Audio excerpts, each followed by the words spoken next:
Hello my crafty friends.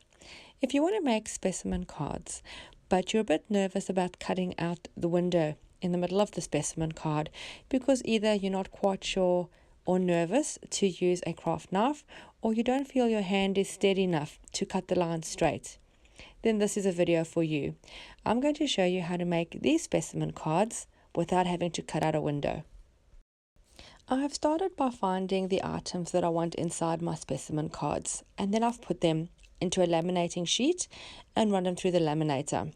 I have these two vintage people, I have some number stickers and some transparent flower stickers. I did this with a few different items. I wasn't quite sure what I wanted to do, but I'm quite inspired to do the vintage people, so I'm going to go with this. I've then gathered some interesting papers. I have a map, I have a piece of text from an encyclopedia, and I also have some printouts from a digital kit. These are going to be around my specimen card. Now, this specific kit I'm using is by NectarsCreations, and it's called Cottage Lane Volume Number 3. I like the tones, colors, and prints. I also like she had these little note tabby things that can go on the specimen card, and I do think I'm going to go with this. I'm going to use two of the prints, each one different for each specimen card. I'm just going to quickly cut the laminate in half so I can separate the two images. If you don't have a laminating machine for this part, you can use just acetate or cellophane, but then the paper that you're going to use around for your specimen card needs to be of a firmer cardstock so that the card won't be floppy. Here I'm cutting 1.5 centimeter strips, and I'm going to cut about 3 or 4 of these. You can use any thickness or measurement you want for this, but just remember you need to be able to put double-sided tape on the back. So depending on how thick your double-sided tape is, just make sure it's slightly larger than that. And now I'm also cutting a larger piece, which will be for the bottom part of the specimen card, and then I'm doing the same with the second print.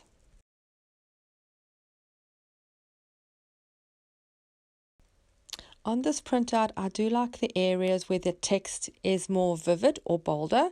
So I'm cutting some strips, but then I'm also going up into the page just to get the areas that I like. Of course, you don't have to use digital kits for this. You can use anything. You can use cardstock, you can use handmade paper, you can use things from magazines, anything that you have. You can even just use plain paper that you can color later. I just like to use these because of the prints. We're going to start at the top and we're going to add our first strip. For the specimen card, we're going to decorate the front and the back. I'm going to now add my double-sided tape to this piece.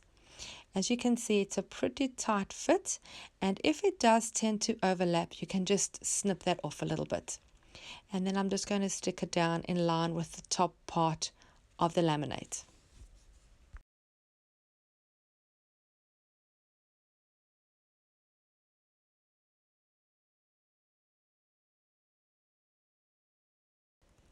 I liked the tone change in the color here. That is why I cut a little bit of an extra piece and then glued it down with the glue stick.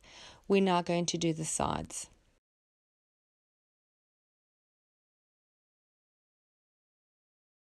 This is where I mentioned about overlapping. The double-sided tape is sticking out a little bit, so I've just taken my scissors and I'm snipping that off. Now, just a tip. I actually have a specific scissors for cutting things like double-sided tape or anything that's sticky, because as you know, your scissors can get a little bit tacky sometimes and then they don't cut your paper well. So I have the pink scissors here. You can see on the screen that's my paper scissors, and then I have another older scissors that just snips things that can make it tacky, so I don't ruin all my scissors with gluey sticky stuff.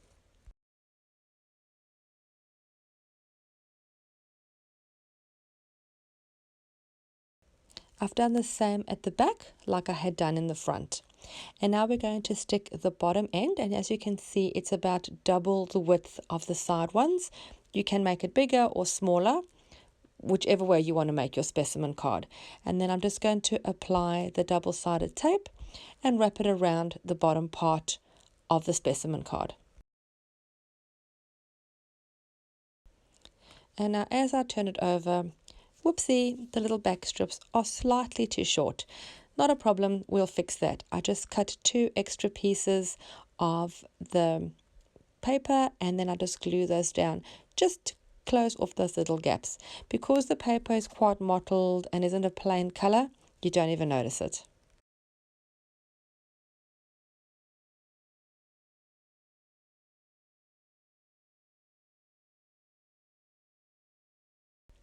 I'm going to use a corner punch just to round the corners. This step also is optional. You don't have to do this. And then I'm just going to add a distressed edge, but before that I've noticed there's a slight overlap, so I'm just going to use my cutter just to neaten off the one side.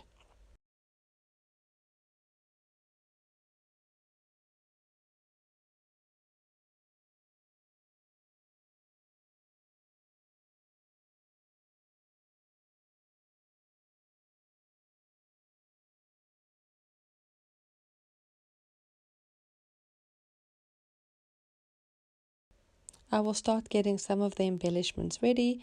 I'm going to cut out one of the little tags that's going to go on this one.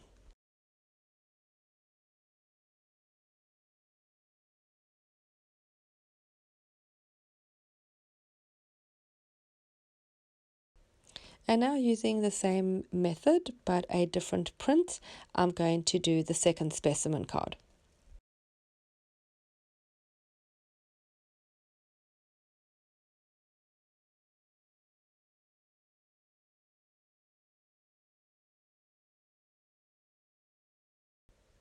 If you feel confident with using an X-Acto knife to cut out a window, I do have a video on making specimen cards where you are decorating the paper first with some inks and some texture paste and then creating the specimen card that way, but it does require you to cut out the little window. I will link that video in the description of this one in case you want to try that method too.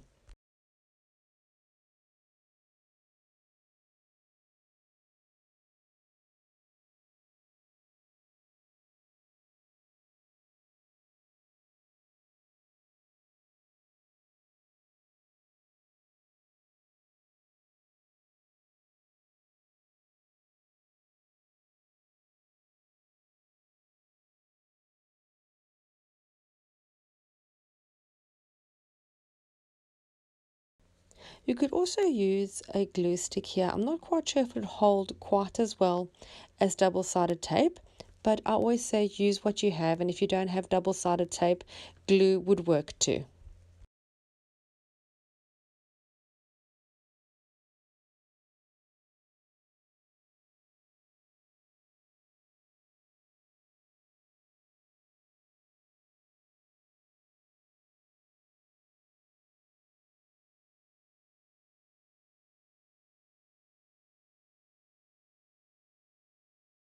For the edges, I'm using the Tim Holtz Distress ink in the color Vintage Photo. Of course, they look fine just like this, just plain, but I do like to dress mine up, so I'm going to add some embellishments.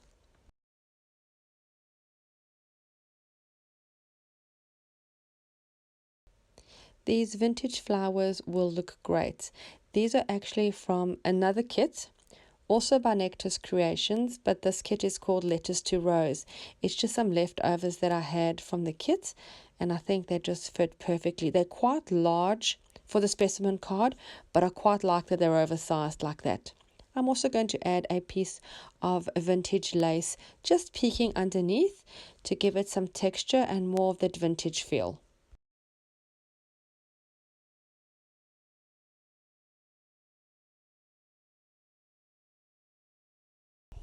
I tend to move the elements around until I'm happy with the composition.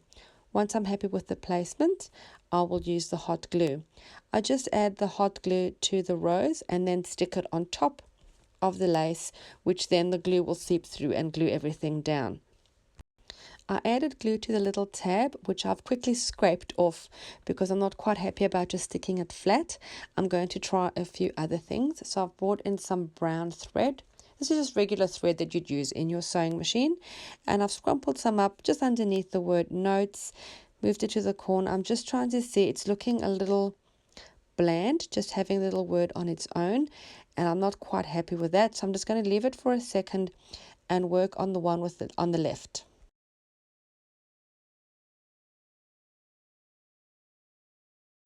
I think because this one is a thinner or slimmer card, this one works well with just a little word on its own, and I'm actually putting it vertically up.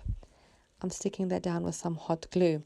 Now back to the larger card, I'm thinking that the little tab needs some kind of a background. So I've taken a new one and I'm going to add a little bit of a dark brownish background just to mount it and let it pop out a little bit. Otherwise, I feel it's just getting lost.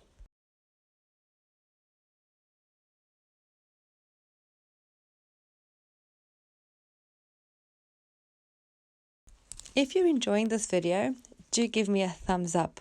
Also, don't forget to subscribe so you get all my videos, and hit the little notification bell so you're notified every time I upload new content.